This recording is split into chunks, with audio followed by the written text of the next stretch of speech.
cada día de gloria en gloria a la misma imagen por el poder del Espíritu Santo. Gracias, amado Dios. Gracias por esta mañana y por cada uno, Señor, de mis hermanos que se conectan y que están aquí, Señor, de manera presencial. Les bendecimos en el nombre de Jesús. Señor, yo me coloco delante de ti, Padre amado. Yo abriré mi boca, pero tú la llenarás con tus palabras, con tus dichos, amado Dios. Quedamos en esta mañana en tus manos en el nombre de Jesús. Amén y amén. Bueno, mis amados hermanos, le he titulado a esta enseñanza en esta mañana el ADN de una iglesia viva. ¿Cómo es el nombre? El ADN de una iglesia viva. ¿Cuántos de ustedes conocen familias que tienen rasgos muy distintivos? Ejemplo, son altos, son delgados, son de voz gruesa, son de voz delgada. Y son rasgos que se transmiten de generación en generación. Esto trasciende, esta información trasciende a través del ADN, de la información que está en el ADN. Así que el ADN define la identidad y las características esenciales de un ser vivo. Hay principios fundamentales que definen a una iglesia viva, dinámica y transformadora. Hay principios que deben estar impregnados en un ADN o en el ADN de la iglesia. Y hoy vamos a hablar de 4 principios fundamentales. 4 principios que fundamentan la iglesia. Y el primer principio es la oración. ¿Cómo se llama el primer principio? La oración. Y vamos a ir a Hechos capítulo 1 versículo 14. Hechos capítulo 1 verso 14. Dicen: todos estos perseveraban unánimes en oración y ruego con las mujeres y con María, madre de Jesús, y con sus hermanos. Y en Hechos, en el capítulo 2, el verso 1 dice: cuando llegó el día de Pentecostés, estaban todos unánimes juntos. Es decir, la oración como iglesia, como congregación, debe de ser una necesidad. Como iglesia, como congregación, pero también en su familia, en su hogar, la oración debe de ser una necesidad. Y quiero hablar de 3 cosas importantes que trae la oración.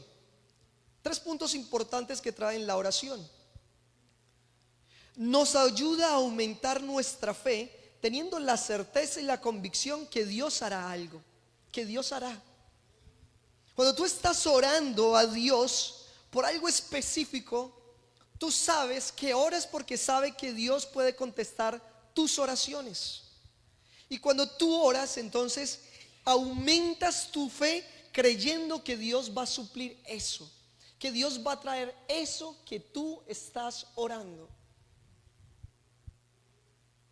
Segundo, forma en nosotros la paciencia, nos lleva a esperar en el Señor. Es decir, la oración nos ayuda a aumentar la fe, pero también nos ayuda a ser pacientes. ¿Cuántos somos impacientes? Uy, el único impaciente soy yo, gracias a Dios. Yo creo que muchos somos impacientes. La verdad, a mí me gusta cuando vendo, me gusta andar en las calles vendiendo. No me gusta pararme en un solo sitio, porque en un solo sitio, cuando no vienen a comprarme, yo me estreso. Y yo digo, no, es que no llegan, y es que me demoro, y es que... Entonces yo prefiero andar, porque mientras esté en movimiento, sé que en cualquier momento, ¡pah!, sale una venta, porque no somos pacientes. Entonces la oración, además de ayudarnos a aumentar nuestra fe, nos ayuda a ser pacientes, porque sabemos que el Señor obrará. ¿Cuándo? ¿En nuestro tiempo? ¿En cuál tiempo? En el tiempo de Dios. Entonces tenemos paciencia de que Dios va a obrar. Tercero, nos lleva a que todos tengamos un mismo sentir, es decir, una misma visión. Cuando tú oras solito, pues estás solo. Pero cuando tú oras con tu familia, con tu hogar, con tus hijos, con tu esposa, cuando hay esa unidad, ustedes están orando bajo un mismo propósito. Cuando oramos como congregación, debemos orar todos en un mismo propósito. Y uno de los propósitos por los cuales debemos orar es porque muchas personas conozcan de Cristo. Porque muchas personas reconozcan la necesidad de Dios, esa necesidad que tienen de tener a Cristo en sus corazones. Entonces la oración trae tres cosas fundamentales en nuestra vida: fe, paciencia y unidad. Y nosotros vemos que la iglesia inicia con oración, esperando algo. ¿Qué estaban esperando ellos? ¿Qué estaban esperando los apóstoles y el resto de personas que estaban reunidos? ¿Qué estaban esperando? La promesa del Espíritu Santo. Ellos estaban unánimes, dice el versículo 1 del capítulo 2. Cuando llegó el día de Pentecostés, estaban todos ¿qué? Unánimes, juntos. La oración como iglesia no es si yo quiero, es un deber como iglesia orar unidos, tener tiempos de oración en comunidad como iglesia de Cristo. Mire, quizás en años anteriores lo hayan hecho, pero yo recuerdo dos casos muy poderosos donde nos unimos en oración. Y fue cuando nuestro hermano Aldemar, estaba el COVID y nuestro hermano Aldemar le dio, y se creó la necesidad de crear el chat o un tiempo de oración por Google Meet. Y empezamos a orar y Dios respondió. Y luego nuestro hermano John Cobb. Y oramos fervientemente y orábamos fervientemente, y Dios contestó para bien las oraciones. Porque hubo un tiempo de oración en comunidad bajo un mismo sentir. ¿Ustedes se imaginan donde nosotros diariamente hiciéramos eso? ¿Cuántas murallas se caerían? ¿Cuántas cadenas se derribarían? Así que hoy les invito a que oremos para que aumentemos nuestra fe, para que tengamos más paciencia y más confianza en el Señor, y podamos tener como iglesia una misma visión, un mismo sentir, para que en tu familia, en tu hogar, tú tengas una misma visión, tenga un mismo sentir. Amén. Entonces vamos con el primer principio. ¿Cómo se llama? Oración. Y vamos con el segundo principio: llenura del Espíritu Santo. ¿Cómo se llama? Llenura del Espíritu Santo. Y nos quedamos ahí mismo también en Hechos, en el capítulo 2, el verso 4. Y fueron todos llenos del Espíritu Santo y comenzaron a hablar en otras lenguas, según el Espíritu les daba que hablasen. Ahora, aquí tengo que hacer una aclaración muy importante. Estas lenguas que estaban hablando son lenguas e idiomas. Son idiomas las que estaban hablando. No eran lenguas angelicales. Es decir, no son las lenguas que Primera de Corintios o que el apóstol Pablo nos enseña y que describen muy bien en Primera de Corintios capítulo 14, si mal no estoy. La describen muy bien estas lenguas angelicales, lenguas que son de edificación para nosotros, nos edificamos nosotros, pero que el pueblo no la entiende, la congregación no la entiende, a menos que haya un intérprete. Entonces, cuando vino la llenura del Espíritu Santo y se repartieron lenguas, estas lenguas fueron idiomas para poder compartir el evangelio en ese momento. Ahora, la llenura del Espíritu Santo nos da poder. ¿Qué nos da? Poder. ¿Poder para qué? para ir a predicar el evangelio, para enseñar y compartir el evangelio, pero también da poder para hacer sanidades, para ver milagros, señales y prodigios. El Espíritu Santo nos da poder. Esta mañana antes de venirnos, cuando nos levantamos, estaba yo en el computador cuando mi hijo se levantó, Isaac, como a las 6. Me dice: papá, me siento malo, siento ganas de vomitar. Yo: vaya y vomite.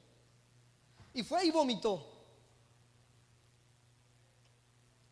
Y luego, cuando me levanté del computador, fui a su cama, lo abracé, le puse las manos sobre su cabeza y le dije: en el nombre de Jesús eres sano. Y aquí estuvo tocando hoy. El fin de semana, el sábado, el domingo no pudo subir a tocar porque su salud estaba gripadito. Entonces el domingo no subió a tocar. Pero el viernes en la noche estaba bastante malo, con una fiebre impresionante. No se le quitaba, cada 4 horas teníamos que darle acetaminofén y no se le quitaba la fiebre. ¿Qué hicimos? Fuimos, le impusimos las manos y en el nombre de Jesús toda fiebre se va. No le volvió a dar la fiebre ni el sábado de la noche, ni el viernes, y en adelante no le volvió a dar fiebre. Y mi hijo me puede hacer quedar mal, porque tenemos un Dios que es todopoderoso, y porque Él es el mismo ayer, hoy y siempre, y hoy trae sanidad a nuestras vidas.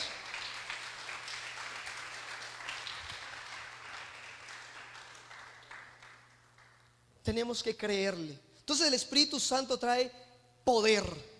¿Qué trae? Poder. Segundo, nos da dones y ministerios, como los descritos en 1 Corintios 12 y Efesios capítulo 4 verso 11. Entonces trae dones para repartir, dones de sanidad. El Espíritu Santo trae dones, pero estos dones y ministerios, ¿para qué son? Para la edificación de la iglesia. No es para que yo me sienta más grande acá y el pecho se me infle, no, porque es para la edificación, es decir, para servir a la iglesia. ¿A quiénes? A los santos de Dios. ¿Y quiénes son los santos de Dios?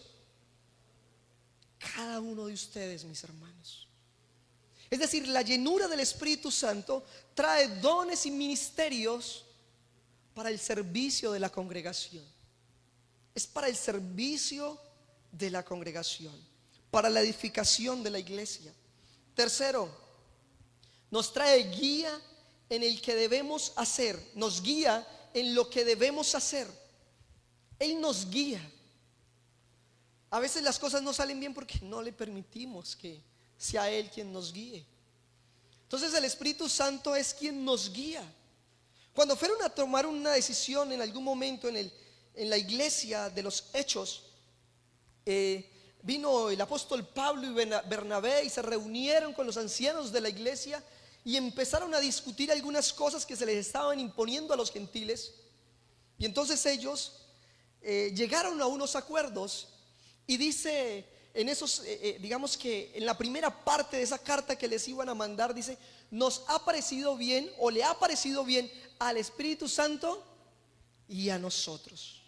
Es decir, el Espíritu Santo estaba inmerso en la iglesia, en las reuniones. Él era quien guiaba las reuniones. El apóstol Pablo iba a predicar en un pueblo y el Espíritu Santo se lo impidió.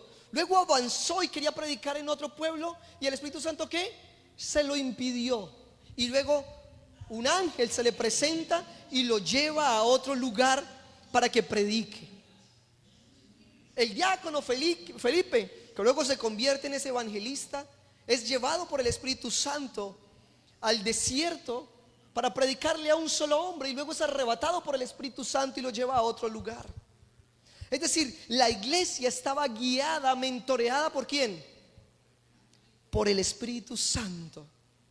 Entonces, el Espíritu Santo nos da poder, nos da dones y ministerios y nos guía. Es nuestro maestro, es nuestro consolador, es quien nos enseña todo lo que debemos hacer. Amén. Entonces, principio número 1, la oración. Número 2, llenura del Espíritu Santo. Y vamos con el tercero, predicación. La predicación.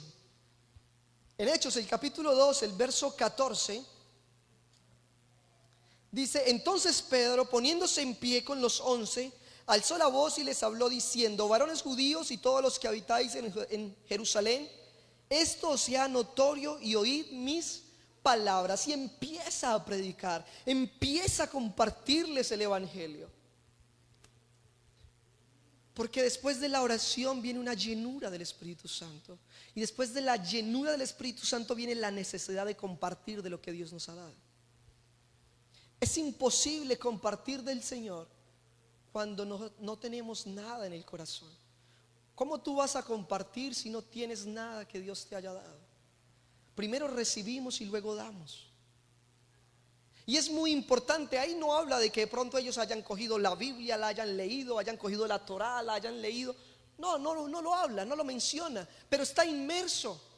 Porque ellos desde pequeñitos eran instruidos en la Torá, en la Biblia.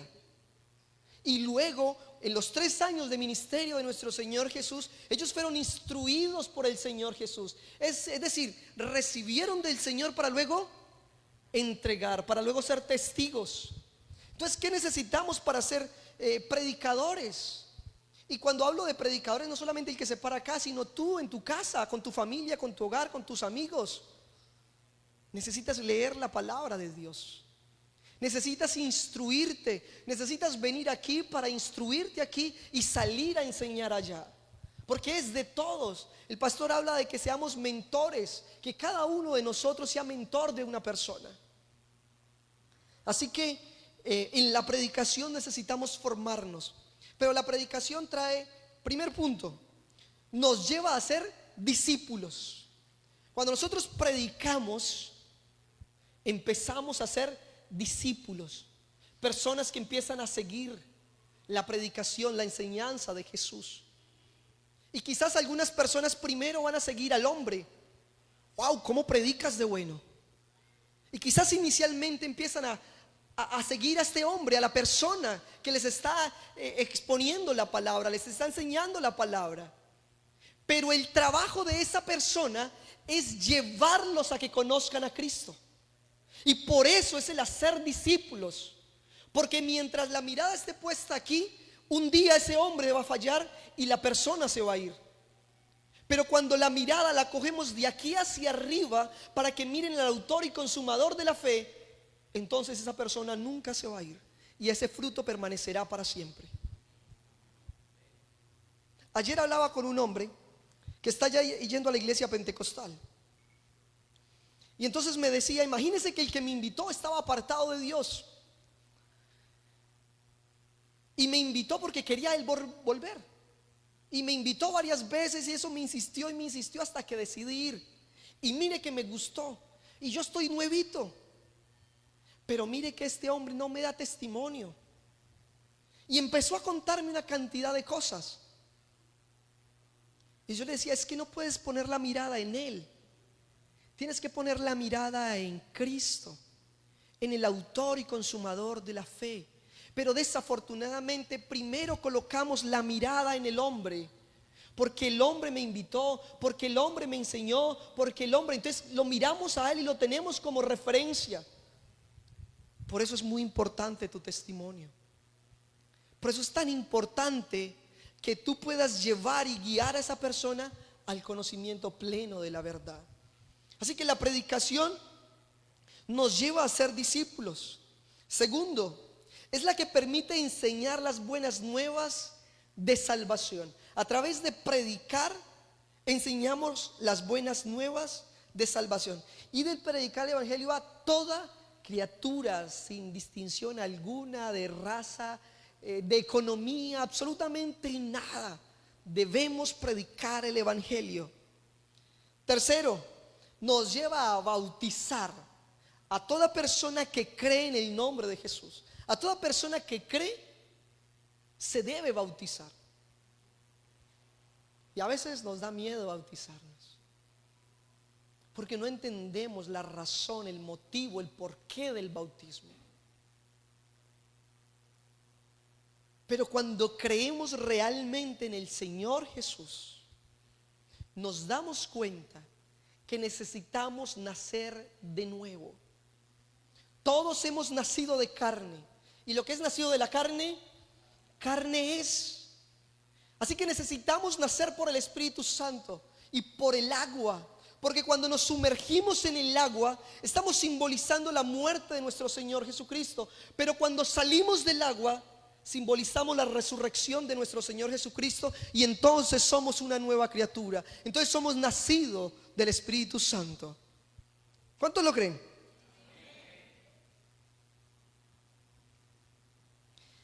Cuarto, es la que enseña a los nuevos creyentes a guardar todas las cosas que el Señor nos ha enseñado. La predicación es la que nos lleva. Ahora son bautizados y empezamos a enseñarles. Mira que, y ahora no estoy en desacuerdo, ¿no? De ninguna manera. Pero a veces alteramos las cosas. El Señor Jesús dijo: ir y hacer discípulos a todas las naciones, bautizándolos en el nombre del Padre, del Hijo y del Espíritu Santo, enseñándoles que guarden todas las cosas. Ustedes se imaginan la primera predicación de Pedro, donde se convirtieron 3,000 personas, discipulando a esas 3,000 personas. Dice: no, usted ya se discipuló, ya se le enseñó. No, usted no me puede bautizar todavía. Espere tantico. Yo me imagino que no habían podido bautizar a esas 3,000, porque a veces queremos cambiar muchas cosas de una persona. Y ahí sí, ya cambió todo eso, entonces vamos a bautizarlo. El bautismo es un testimonio para las demás personas de que yo he recibido a Cristo en mi corazón y que yo quiero ser una persona diferente, y luego empiezo a ser edificado. Luego empiezo a aprender a cómo portarme dentro de la congregación de los santos, cómo empiezo a comportarme afuera de la congregación y cómo ser de testimonio a otras personas. Entonces la predicación nos lleva a ser discípulos. La predicación nos lleva a compartir las buenas nuevas de salvación, nos lleva a bautizar las personas que han creído en Jesús, y es la que enseña a los nuevos creyentes a guardar lo que el Señor nos ha mandado.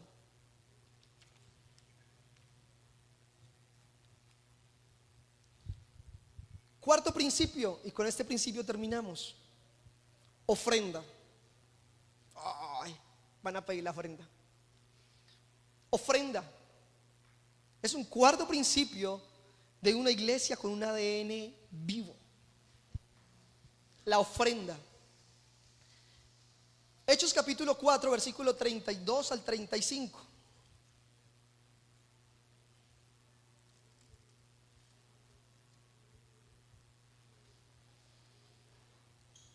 Dice así: y la multitud de los que habían creído era de un corazón. ¿De cuántos corazones? ¿Cuántas almas? De una. Y la multitud de los que habían creído era de un corazón y un alma. Y ninguno decía ser suyo propio nada de lo que poseía, sino que tenía todas las cosas en común. Y con gran poder los apóstoles daban testimonio de la resurrección del Señor Jesús, y abundante gracia era sobre todos ellos. Así que no había entre ellos ningún necesitado, porque todos los que poseían heredades o casas las vendían y traían el precio de lo vendido y lo ponían a los pies de los apóstoles, y se repartía a cada uno según su necesidad. Wow, este pasaje es poderoso. Este pasaje no es para mí, ¿cierto? Vendían sus cosas, la ponían a los pies. No, pero es que ya no se debe dar diezmo, eso es del Antiguo Testamento.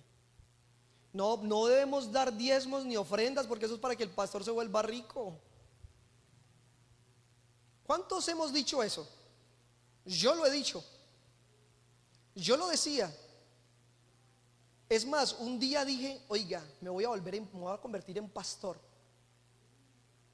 para llenarme a plata. Uy, qué desconocimiento tan bravo. Pero las palabras tienen poder, y Dios me llamó, y hoy estoy seguro del llamado a ser pastor que Dios me ha hecho. Ahora, esas intenciones ya no son, pero en algún momento lo pensaba. Nunca había ido a una iglesia cristiana cuando pensaba eso, pero pensaba que la gente ofrendaba y diezmaba para que los pastores se volvieran ricos, se llenaran a plata. Eso eran mis pensamientos. No sé si en algún momento te ha pasado, pero era lo que a mí me pasaba. Y cuando leemos este pasaje, pues es un pasaje duro. Es un pasaje duro. Ahora, yo quiero aquí hacer un paréntesis. Algunas personas dicen que por vender todas las cosas y por ponerlas para el servicio de la obra, vino una escasez a la iglesia. Porque después vino una hambruna tenaz. Entonces algunas personas dicen, es que ellos vendieron todas las cosas y vino una hambruna, vino una escasez a ellos. Yo no estoy de acuerdo con esa posición. La respeto. ¿Por qué no estoy de acuerdo con esa posición? Cuando tú le das al Señor, el Señor te bendice. Cuando tú eres fiel en ofrendas, en diezmos, el Señor te bendice. No sé si te ha pasado, pero cuando somos fieles en la ofrenda, en el diezmo, en primicias, el Señor es fiel para con nosotros. Y estoy completamente seguro que fue fiel para estos hombres y mujeres que hicieron eso. Estoy seguro. Ahora, quiero ratificar mi seguridad tomando como referencias Hechos 11, capítulo 11, versículo 27 y 30. Dice, en aquellos días, Hechos capítulo 11, versículo 27 y 30. En aquellos días unos profetas descendieron a Jerusalén, a Antioquía, de Jerusalén a Antioquía. Y levantándose uno de ellos, llamado Agabo, daba a entender por el Espíritu que vendría una gran hambre en toda la tierra habitada. ¿Solo en Jerusalén? No, en toda la tierra habitada, la cual sucedió en tiempos de Claudio. Entonces, ¿qué hicieron los hermanos cuando supieron esto a través de un profeta? Ahora, aquí hay algo importante y este no es el tema, pero algunas personas dicen que los profetas vinieron hasta Juan el Bautista, pero el libro de los Hechos está mencionando a otro profeta, o a unos profetas, y da el nombre de uno que es Agabo. Entonces los discípulos, cada uno conforme a lo que tenía, determinaron enviar socorro a los hermanos que habitaban en Judea, lo cual en efecto hicieron, enviándolo a los ancianos por mano de Bernabé y de Saulo. ¿Sabe cuál es la diferencia que yo noto aquí? Era que en toda la tierra iba a venir una hambruna tremenda, iba a venir una hambruna tenaz, pero Dios estaba guardando a su pueblo. ¿Cómo lo estaba guardando? Porque quizás donde estaban no estaba la hambruna y estaban ofrendando para enviarle a los hermanos para que no pasaran necesidad. Y quizás las demás personas afuera estaban pasando necesidad, pero los hijos de Dios, los del pueblo de Dios, no estaban pasando necesidad. Aquí cierro el paréntesis, porque sé que Dios, si Dios te provee y tú de lo dado del Señor, tú le das al Señor, el Señor te va a bendecir y te va a multiplicar. Ahora, estamos en el principio de la ofrenda. Ahora, la ofrenda es para la obra social. Primero, la ofrenda es para la obra social. Así que no había entre ellos ningún necesitado, dice el versículo 34, porque la ofrenda la usaban para el servicio social, para apoyar y ayudar a toda aquella persona que estaba en necesidad. Segundo, para que los que trabajan en la obra puedan tener su salario. ¿Para qué es la ofrenda? Para los que trabajan en la obra puedan tener su salario. Primera de Timoteo capítulo 5 verso 18. Primera de Timoteo capítulo 5 versículo 18. Pues la escritura dice: no pondrás bozal al buey que trilla, y digno es el obrero de su salario. ¿Para qué es la ofrenda? Para ayudar al necesitado, para una obra social. Pero también, ¿para qué es la ofrenda? Uy, estoy solo. Para el salario de los que trabajan en la obra del Señor, los que Dios ha llamado y están dedicados a su servicio, a su obra. Anoche hablábamos con mi esposa que hubo alguien que la llamó y le: necesito hablar contigo. Y entonces se pusieron de acuerdo para unos tiempos, y resulta de que no se pudieron ver al fin en esos tiempos, y pasó la semana y no se lograron ver. Entonces llegamos a la conclusión con mi esposa de que así como esa persona la llamó porque necesitaba hablar con ella, así hay muchas personas que necesitan.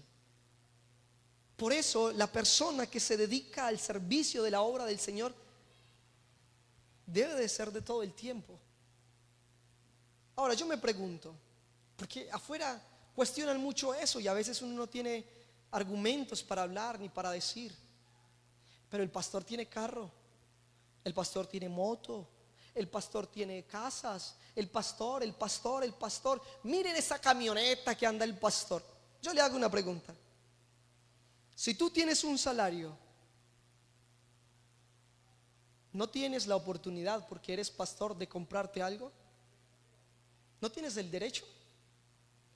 O sea, porque eres pastor no tienes derecho de tener una casa, de tener quizás una moto, un vehículo o algo.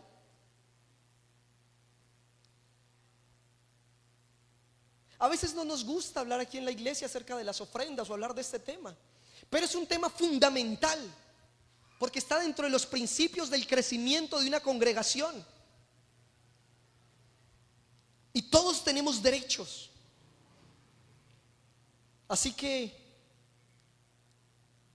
tercer punto, la provisión de la casa del Señor. Para la provisión de la casa del Señor, Malaquías 3:10: traed todos los diezmos al alfolí y haya alimento en mi casa.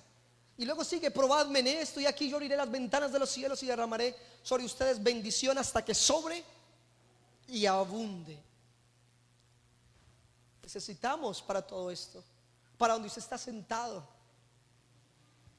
necesitamos ventiladores. Ya están con la cabeza abajo, todo hay que levantarlos a pura punta de tornillos, porque le hemos puesto tornillos para que ellos se levanten, porque están así caídos. Pero ¿qué tal que ustedes llegaran aquí y no encontraran ventiladores? Uy, no, qué calor. No son capaces de comprar un ventilador. Pero estás ofrendando. No recibimos un solo peso del Estado. No recibimos absolutamente nada de nadie del Estado. Todo lo que hay, todo lo que se hace con sus ofrendas. Todo, absolutamente todo. Así que el cuarto principio es ofrenda, y la ofrenda es para la obra social, es para los que trabajan en la obra del Señor y para las necesidades de la casa donde nos congregamos. Amén. Así que vamos a repasar los cuatro principios. ¿Cuáles son? Oración, llenura del Espíritu Santo, la predicación y la ofrenda. Estos cuatro principios permiten que podamos tener un ADN en una iglesia viva. Y estos principios tienen que trascender de generación en generación, porque la obra es del Señor, no es nuestra.